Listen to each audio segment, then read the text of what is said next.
70 years old. It's got 3 deteriorating discs in its lower back. Borderline diabetic. Trying to make ends meet. Trying to take care of my 3 children he's got right now. They are doing the best they can, but they're basically using up all their life savings just to be able to fight for trying to get my other child out.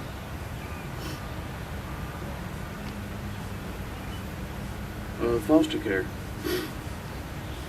The way they have it wrote up in the terminating thing. I couldn't even go to my aunt's funeral. So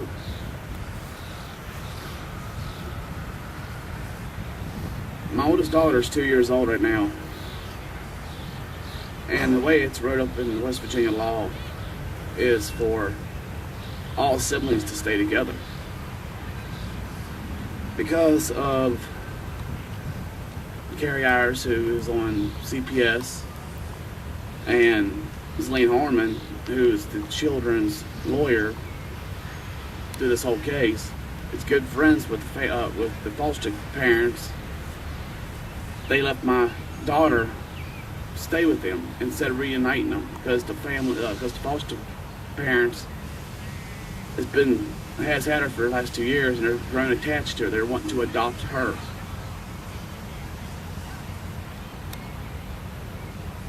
We're doing everything in our power to hold everything we got left together. Because me and her got into a fight in the past, should not influence how we are as being a family, how we take care of our children, how we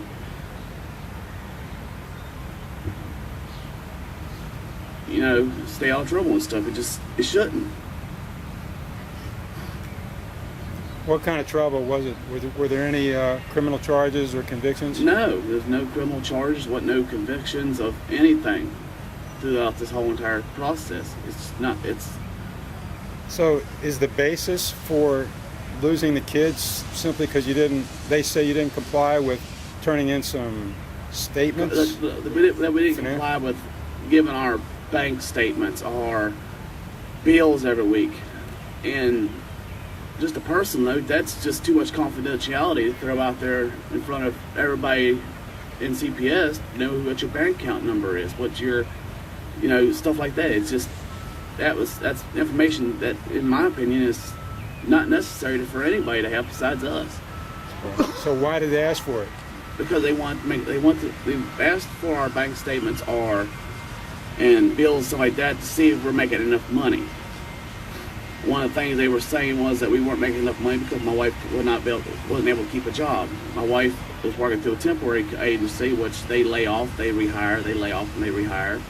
But I've been staying with my company that I've worked with now for almost going on 3 years, making $15 an hour. I'm to this day been paying child support, and I can't even see my children. My wife, she's paying child support and can't even see her children. And who are you paying? I'm paying foster three quarters of it is going to my mom, who's got my 2 oldest boys and my youngest daughter, and a quarter of it is going to foster care for the foster parents that wants to adopt my other daughter. So, and we can't get a phone call. We're not allowed to make a phone call. The way they got it wrote up is that if I give my parents a phone call or I try to give the foster parents a phone call, they will immediately rip the children out of my mom's house and throw them right back in foster care. Just me having contact, just if she has contact, if they find out. But yet there's been no allegation that you've harmed the children, been detrimental? What they consider harming the children is us fighting 2 years ago. I just lost my job 2 years ago. Money was tight. I was coming from making $4,000 a month down to nothing. It was a tight situation, so money was the issue then. But you were neither of you, even though was it verbal fighting? It was just verbal. It wasn't no assaults, no assault charges. No, it was no assaults, no assault charges. Wasn't nothing. Like regular husband and wife arguments. Right, just a regular argument. We made sure the children were in bed before we had our disagreements on how we're supposed to do things and whatnot. But the children were always in safe care. They were always put away in a room at bedtime, so when they slept, when we can discuss. Sometimes it got loud, but children slept through most of it. So within 2 months, I got me another job at an excellent company, printing company. And like I said, now I'm working there for almost going on 3 years now, and making roughly $15 an hour, and I can't even see my children still. Don't matter how much money I'm coughing up for a lawyer. Don't matter how many times I try to fight. It's nerve-wracking.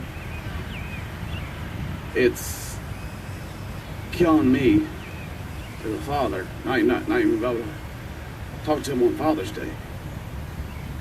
No, they killed my wife on Mother's Day when she couldn't even make a phone call. They even hear the voice of our children.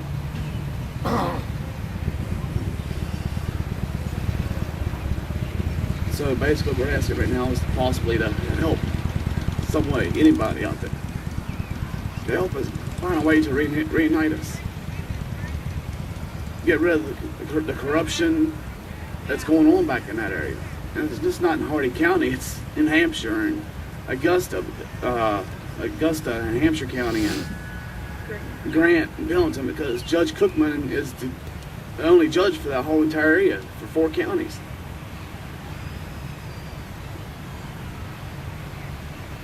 So please help us.